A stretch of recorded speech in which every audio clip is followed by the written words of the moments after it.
하나님 말씀 보겠습니다. 로마서 11장 17절에서 21절 말씀 보겠습니다.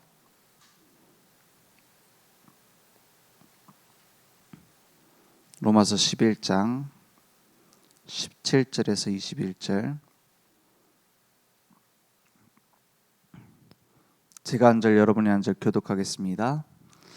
또한 가지 얼마가 꺾이었는데 돌 감람나무인 내가 그들 중에 접붙임이 되어 참 감람나무 뿌리에 진액을 함께 받는 자가 되었은즉 그 가지들을 향하여 자랑하지 말라. 자랑할지라도 내가 뿌리를 보전하는 것이 아니요 뿌리가 너를 보전하는 것이니라. 그러면 내 말이 가지들이 꺾인 것은 나로 접붙임을 받게 하려 함이라 하리니. 옳도다. 그들은 믿지 아니함으로 꺾이고 너는 믿음으로 섰느니라. 높은 마음을 품지 말고 도리어 두려워하라.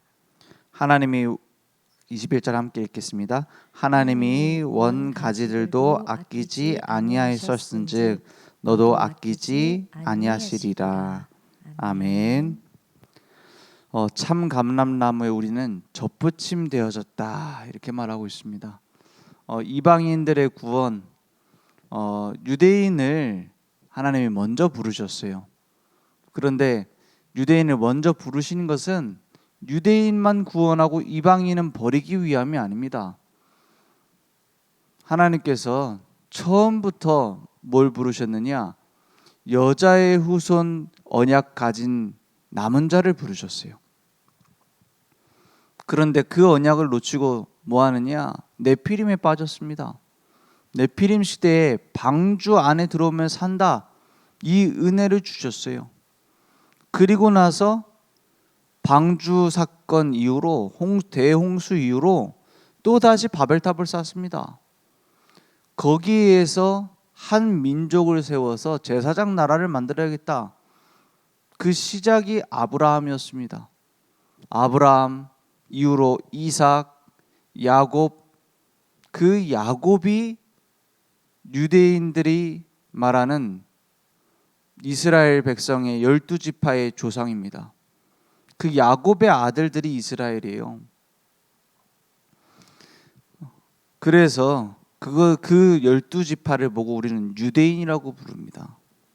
그 유대인들이 애굽으로 들어가서 큰 민족을 이루게 됩니다. 그 역할을 중요하게 한 사람이 요셉입니다.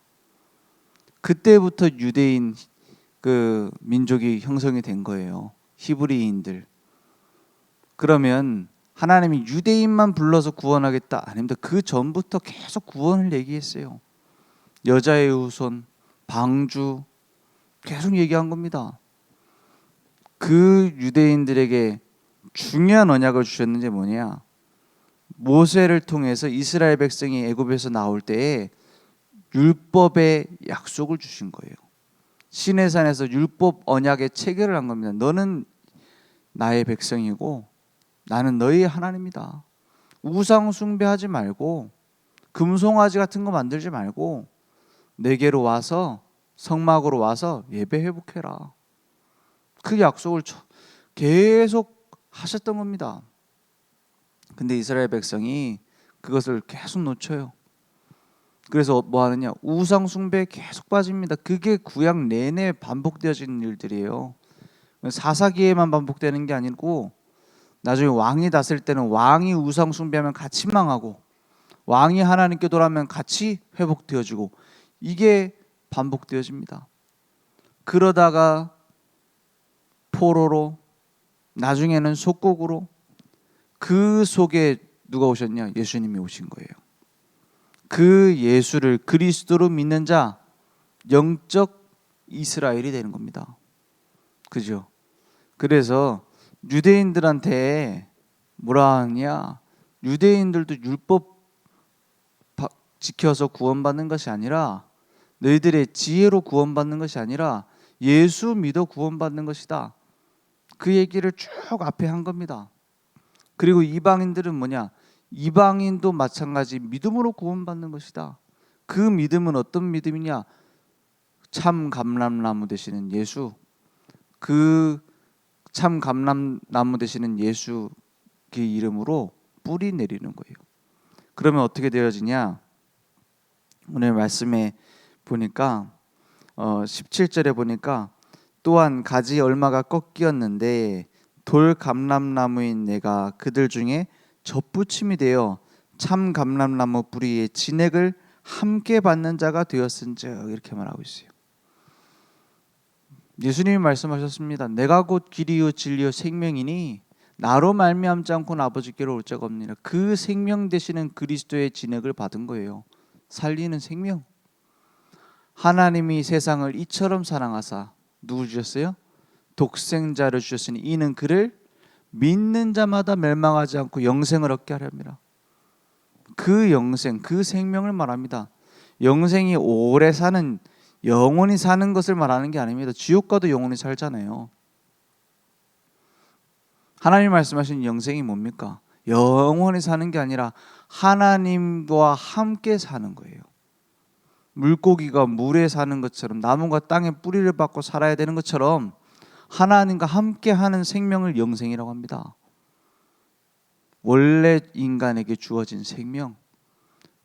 그래서 뭐라 합니까? 나는 부활이요 생명이니 물은 나를 믿는 자는 죽어도 살겠고 살아서 믿는 자는 영원히 죽지 아니하리라. 그 부활이요 생명 되신 그리스도, 그 생명을 가진 자는 어떻게 됩니까? 요한복음 6장 35절에 뭐라고 말씀합니까? 나는 뭐라고 말씀하세요? 나는 생명의 떡이니 나를 먹는 자는 영원히 줄이지 않고 영원히 어떻게 합니까? 목마르지 아니하리라 했어요. 결코 줄이지 아니하고 나를 믿는 자는 영원히 목마르지 아니하리라. 이것은 육신적인 배고픔과 육신적 목마름을 말하는 게 아닙니다. 영적인 갈급을 말하는 거예요. 영적인 목마름을 말하는 겁니다. 인간만 그렇습니다. 영적 존재이기 때문에 모든 동물들은요, 조건이 딱 맞으면 만족을 합니다. 먹을 거 충분히 있고 집 있고 다 있으면 행복을 느껴요.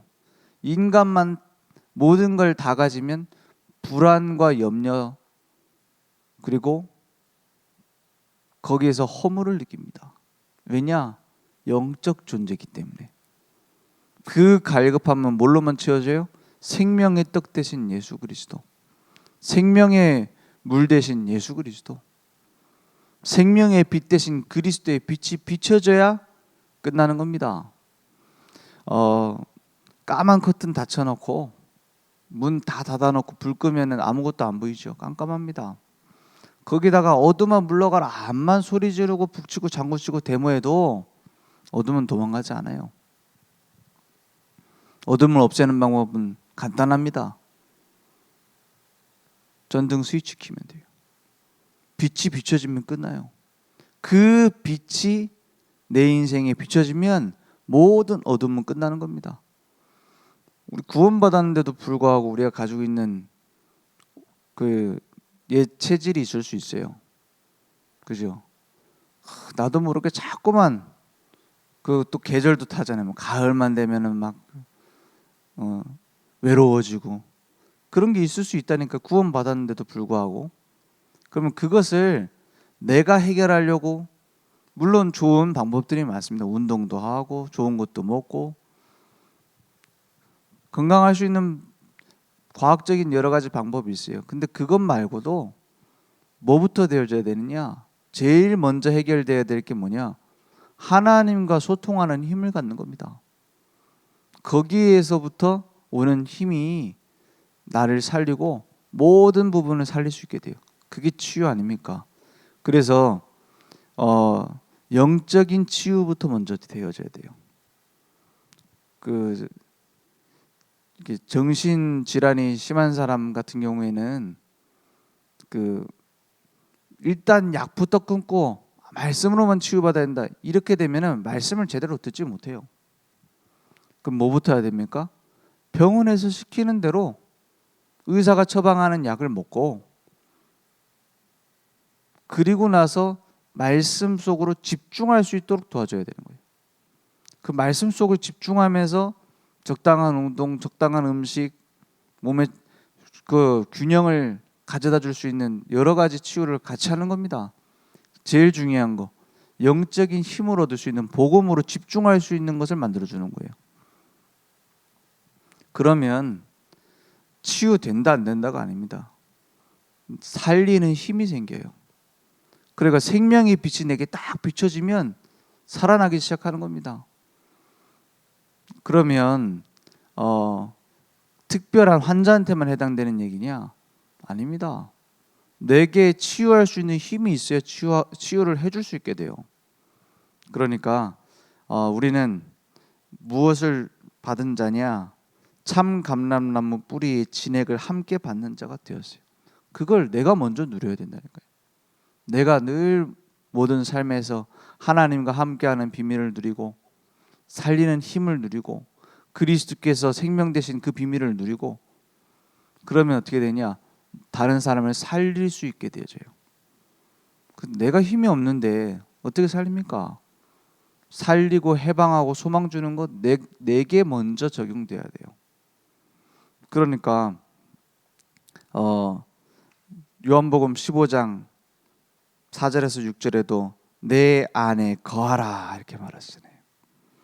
나도 너희 안에 거하리라. 가지가 포도나무에 붙어 있지 아니하면 스스로 열매를 맺어요? 못 맺는다니까요. 그 뿌리를 먼저 내려야 돼요. 그래서 우리가 초대교회 마가다락방에 모여서 전도운동이 시작되었다. 우리도 그 다락방 운동을 하자. 제일 중요한 게 뭡니까?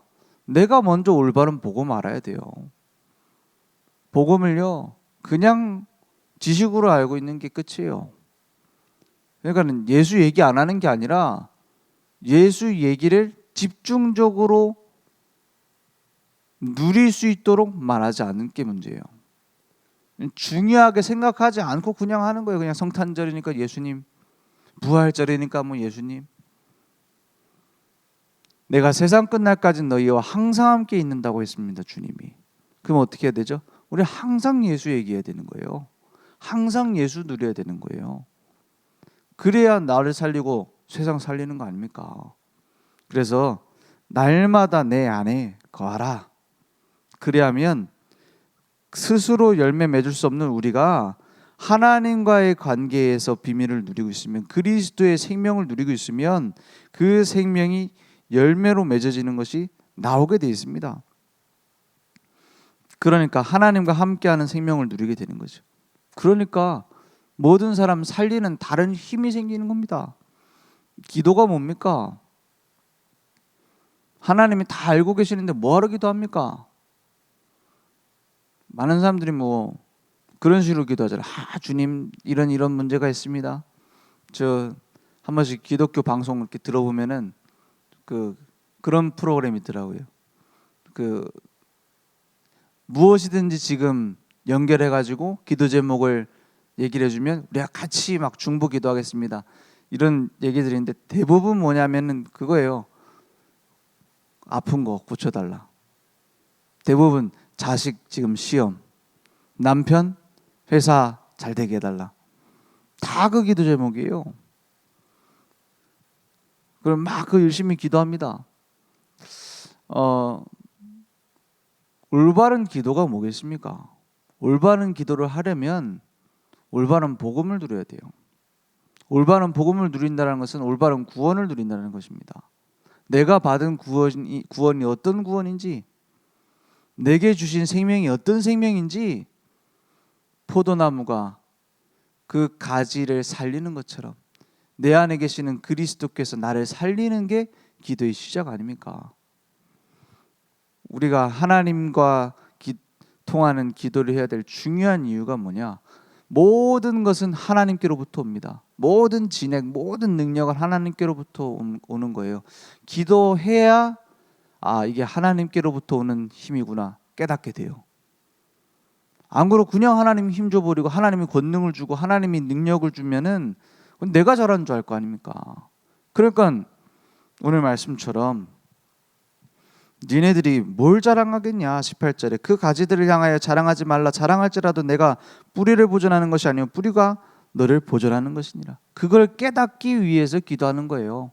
아, 하나님이 내게 힘을 주셔서 응답하시는구나. 하나님이 은혜로 내게 이런 능력을 주시고 이런 응답을 주시는구나. 아, 내가 잘해서가 아니구나. 하나님의 은혜를 깨닫기 위해서 기도하는 겁니다. 그리고 하나님의 뜻을 깨닫기 위해서 기도하는 거예요. 우리 주일 예배를 꼭 지켜야 됩니까? 우리 세 가족 같은 경우에는 그런 거 물어보는 경우가 많아요. 내가 평일날 쉬는데 그냥 새벽 예배 드리러 와서 이번 주는 오늘이 내 예배 드리는 날이다. 이걸 물어보더라고요, 세 가족이. 그래 오늘은 그럼 수요일날 내가 일을 쉬니까는 새벽 예배 나와서 오늘 내가 예배 드리는 날이다. 주일날 못 가지만 오늘 내가 주일로 지킨다. 이렇게 하면 안 되느냐 이렇게 물어보더라고요. 굉장히 수준 높은 질문 아닙니까? 그죠? 안식일은 정확하게 말하면 원래 금요일 토요일이잖아요. 금요일 밤부터 토요일 아침까지가 안식일 아닙니까? 그러면 우리는 안식일 지킵니까? 그래서 얘기해 줬어요. 우리는 날마다 주일이다. 날마다 주님의 날이고 날마다 주님이 주인이신 것이다. 그런데 원래 초대교회 때도 로마의 휴일이 썬데이, 태양신을 섬기는 일요일이었다. 그런데 그 날을 우상 숭배하는 날을 더 이상 우상 숭배하지 않고 그 패턴이 계속 일요일 날 쉬는 날이니까 그날 더 이상 우상 숭배하지 않고 하나님께 예배드리는 날로 하자. 예수님도 주일날 아침에 일요일 날 아침에 부활하셨지 않냐? 뭐 그때 우리가 주일 지키자. 그게 꼭 나쁜 말입니까? 그렇잖아요. 뭐 태양신 섬기는 날을 왜 주일로 섬기느냐? 그거 완전 사단 아니냐? 그것도 나쁜 말은 아닙니다. 하나님은 언제든지 예배 받으실 수 있으세요. 그죠? 그리스도를 통해서 내가 성전이 되어졌어요. 그래서 안식일 막 지켜야 된다. 구약 율법 꽉 지켜야 된다. 끝났어요. 언제든지 만약에 우리가 이제 화요일 날 주일 예배를 지키자. 꼭 그게 안 된다는 법도 없습니다. 언제든지 주일인데요. 그런데 교회의 오랫동안의 전통과 그걸 꼭 버릴 필요 있느냐? 우리가 또 나라에서 쉬는 날이 일요일인데 뭐 요즘 토요일도 쉬지만 같이 모여서 함께 예배드릴 수 있는 날로 얼마나 좋습니까? 무슨 얘기냐? 주일이라는 날을 정해놓고 하나님께 예배드려야 되는 안식일이라는 날을 정해놓고 하나님께 예배드려야 되는 것은 하나님을 위한 것 이전에 우리를 위한 겁니다. 우리가 막 저기 나이트클럽 가고 막 춤추면서 기도하면 하나님 안 받으시겠어요? 하나님은 영이시니 예배하는 자가 영과 진리로 예배드릴지니라 했어요. 언제든지 하나님은 예배 받으실 수 있으세요. 어디서든지 예배 받으실 수 있으세요. 요셉이 주일 예배를 지킵니까? 노예로 갔는데 못 지켜요. 그 속에서도 하나님 예배 받으시는 거예요. 중요한 건 뭐냐? 우리를 위해서입니다. 우리는 육신을 입고 있기 때문에 기준을 정하고 날을 정하고 시간을 정하고 주님께로 향하는 시간이 필요해요. 내가 그 시간을 양보하지 않고 아침부터 일찍 일어나서 어떤 면에서 여자분들은 더 힘들지만 치장하고 애들 챙겨오려면 더 힘들잖아요. 애들 막 옷 입히고 막 나가려니까 갑자기 막 화장실 간다 그러고 그런 경우 많잖아요. 그거 막 챙겨가지고 아침부터 일찍 나와가지고 예배드리러 와가지고 그 모든 과정이 예배입니다. 그죠? 그래서 주일날 주일을 예배로 거룩하게 지키는 것이 하나님께로 향하는 그 하나님을 위한 것도 있지만 그래야 내가 살아요. 그죠? 무슨 얘기냐? 하나님께로 향하는 집중으로 치유되기 시작하는 겁니다. 그래서 주일 예배 드릴 때는 그래 우리 또 다른 세 가족 이제 주일날 예배 드리러 오라 얘기했어요. 그 주일날 예배 드리러 올 때는 제일 멋진 옷을 입고 와라. 제일 깔끔하게, 제일 신경 써서 와라. 왜냐? 왕 앞에 나오는 마음으로 나오겠다.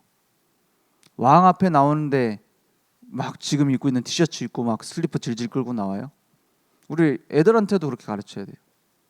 그것은 율법이 아닙니다. 율법은 해야 된다, 하지 말아야 된다예요. 그래서 아이들하고도 한 번씩 얘기하잖아요. 술집에서 일하는 여자가 예수님을 믿게 됐다. 그 예수님을 믿고 은혜에 너무 감사해서 전날 막 토요일에 막 술을 진탕 먹고 예배드리러 왔다. 예배드리러 와서 이제 술 냄새 풀풀 풍기면서 예배드리면 쫓아내야 되냐? 아니면 예배드릴 수 있도록 도와줘야 되냐? 물어봐요. 그럼 어떤 애는 막 술 먹고 오면 안 된다 이래. 뭐가 복음입니까? 하나님이 어떻게 보시겠습니까? 그런 상황에 계속 빠져 있어야 된다는 말이 아니에요. 하나님이 주시는 힘으로 나와야 되죠. 치유되어줘야 되죠. 근데 그럴 힘이 없잖아요. 그 힘을 얻을 수 있는 은혜 속으로 들어와야 되는 게 맞아요. 그렇지 않습니까? 그런 사람도 올 수 있는 교회 돼야 돼요. 그럴 수 있는 예배가 돼야 돼요.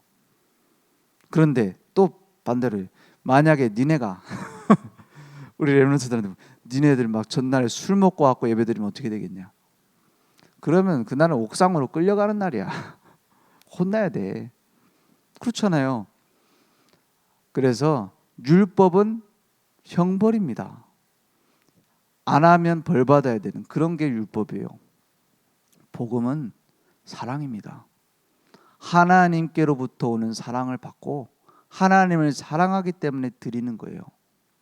그죠? 왜 그 사랑에 빠졌는데 연애하기로 했어요. 이제 막 난 사귀자 했어요. 그래서 사귀기로 했으니까 하루에 몇 번은 문자를 보내야 되고 3번 문자 보내야 되고 한 번은 전화해야 되고 일주일에 한 번은 꼭 만나서 데이트를 해야 된다. 그거 숫자 세가면서 지키는 그게 사랑이에요? 그 의무가 이미 사랑 끝난 겁니다. 그거는. 사랑이 뭐예요? 늘 뭐 하고 있나 궁금하다가 참고 참고 방해되면 안 되니까는 문자 몇 통 하고 너무 목소리 듣고 싶다가 참고 참다가 전화 한번 하고 데이트하는 날에는 너무 기뻐하고 나가는 그게 사랑 아닙니까? 이미 주일 내 예배드리러 가니 너무 힘들다. 식은 거예요. 그죠? 그래서 그러면 식었으면 어떻게 합니까? 막 다시 첫사랑을 깨워야 됩니까? 하나님이 주시는 새 사랑을 받아야 돼요. 자꾸 첫사랑 옛날 사랑 받으려 하지 말고 새 사랑을 체험해야 돼요. 그렇죠? 예전에 계시고 지금 안 계신 주님이 아니잖아요. 지금 날마다 때를 따라 돕는 은혜 가운데 나가야 돼요. 그래서 가면 갈수록 구원의 감격은 구원의 감사는 커지는 게 정상입니다. 그렇잖아요. 갈수록 더 사랑이 깊어지는 거잖아요. 갈수록 하나님의 능력이 내게 임하잖아요. 그러려면 하나님과 방향 맞춰야 돼요. 내 인생 막 살아가면서 옛날에 그 사랑 찾으러 다니지 말고 지금 하나님의 목표, 하나님의 계획과 방향 맞추면서 하나님과 동행하면 더 깊은 은혜, 더 깊은 능력이 나올 줄 믿습니다. 그러니까 저절로 주님과의 관계 속에서 열매는 나오게 되어 있습니다. 이사야 59장 1절에 보면은 이렇게 말하고 있어요. 지금 복음 듣지 못하고 있는 하나님 떠나 있는 사람들은 이 상태입니다. 이사야 59장 1절에 여호와의 손이 짧아 구원하지 못하심도 아니요 귀가 둔하여 듣지 못하심도 아니라 했어요. 어떤 사람은 하나님 어디 계시냐 이래요. 하나님 계시면 내가 이렇게 됐겠냐? 아니에요. 손이 짧아서 능력이 없어서 구원 못하는 게 아니고 바꾸지 못하는 게 아니에요. 하나님이 2절에 보니까 뭐 때문이라고요? 오직 너희 죄악이 너희와 너희 하나님 사이를 갈라놓았고 너희 죄가 그의 얼굴을 가리어서 너희에게 듣지 않으시게 함이니라. 기도 응답 못 받는 이유 이거 아닙니까? 하나님과 내가 단절돼 있어요. 하나님을 떠나 있어요. 그러니까 응답 없죠. 여기서 말하는 죄는 무슨 죄입니까? 내 행위의 문제도 있겠지만 하나님과의 관계입니다. 로마서 3장 23절 모든 사람이 죄를 범했으며 하나님의 영광에 이르지 못하더니 그랬어요. 그 죄를 말하는 거예요. 그러니까 계속 이제 이는 너희 손이 피에 너희 손가락이 죄악에 더러워졌으며 너희 입술은 거짓을 말하며 너희 혀는 악독을 내밀어 공의대로 소송하는 자가 없고 진실하게 판결하는 자도 없으며 허망한 것을 의뢰하며 거짓을 말하며 악행을 잉태하여 죄악을 낳으며 이렇게 말하고 있어요. 어떤 면에서는 이게 우리 모습입니다. 막 저 인간 어떻게 죽일까? 내가 어떻게 하면 복 받을까? 막 그런 거 허망한 걸 의뢰하고 막 그런 속에 있습니다. 5절에 보니까 독사의 알을 품으며 거미줄을 짜나니 그 알을 먹는 자는 죽을 것이요 그 알이 밟힌즉 터져서 독사가 나을 것이니라. 이게 솔직한 내 모습이에요. 그죠? 이게 하나님 떠나 있는 그냥 벌거벗어져 있는 내 모습 자체입니다. 그 짠 것으로는 옷을 이룰 수 없을 것이요 그 행위로는 자기를 가릴 수 없을 것이며 그 행위는 죄악의 행위라. 그 손에는 포악한 행동이 있으며 7절에 그 발은 행악하게 악을 행하기에 빠르고 무죄한 피를 흘리기에 신속하며. 요즘 뭐 마녀 사냥하느냐고 바쁘잖아요. 사람들 막 누가 잘못했다 막 다 죽이느냐고. 그 생각은 악한 생각이라 황폐와 파멸이 그 길에 있으며 8절에 뭐라고 말씀합니까? 그들은 평강의 길을 알지 못하며. 평강의 길이 뭐가 평강의 길이에요? 예수 그리스도. 오직 예수 그리스도. 그냥이 아닙니다. 오직 예수 그리스도. 그들이 행하는 곳에는 정의가 없으며 굽은 길을 어떻게 했어요? 저는 이 말씀이 되게 마음에 와닿더라고요. 굽은 길을요 스스로 만드나니 이러고 있어요. 굽은 길을 스스로 막 만듭니다. 이게 종교입니다. 오직 예수 그리스도의 길은 놔두고 내가 막 길을 만들어요. 구원받은 우리도 이럴 수 있어요. 내 나름대로의 그리스도를 막 만들어요. 무릇 이 길을 밟는 자는 평강을 알지 못하느니라. 그러니까 가지가 혼자 떠나서 스스로 길 만들면 삽니까? 죽는 거예요. 우리는 오직 그리스도로 하나님과 함께하는 접붙임의 은혜를 누리는 겁니다. 말씀 기도 속에서 내 기준이 아니라 주님이 주신 은혜 속에서. 그러니까 기도로 누리고 하나님이 하실 응답을 기다려요. 그죠? 그리고 도전하는 겁니다. 왜냐? 하나님이 준비하신 정복의 길이 따로 있어요. 그것이 우리에게 주신 하나님과 함께하는 길입니다. 오늘 그 근원적인 믿음에 뿌리 내리는 응답이 있길 원합니다. 기도하겠습니다. 하나님 감사합니다. 하나님을 떠나서 죄 가운데 죽어 있었던 우리 인생 이제 생명으로 접붙임 되었으니 그 하나님과의 오직 그리스도로 나를 살리고 현장 살리고 민족 살리고 세계 복음화하는 응답들이 회복될 수 있도록 역사해 주시옵소서. 지금은 우리 주 예수 그리스도의 은혜와 하나님의 무한하신 사랑하심과 성령님의 내주인도 역사 충만하시는 은혜가 날마다 하나님과 소통되어지는 복음의 능력을 누리는 증인들로 쓰임받을 우리 모든 전도자들 머리 위에 온라인으로 모바일로 함께 예배드리며 오늘 하나님의 은혜 가운데 접붙임된 비밀을 누릴 우리 늘좋은교회 현장무대 위에 지금부터 영원토록 항상 함께 있을지어다. 아멘.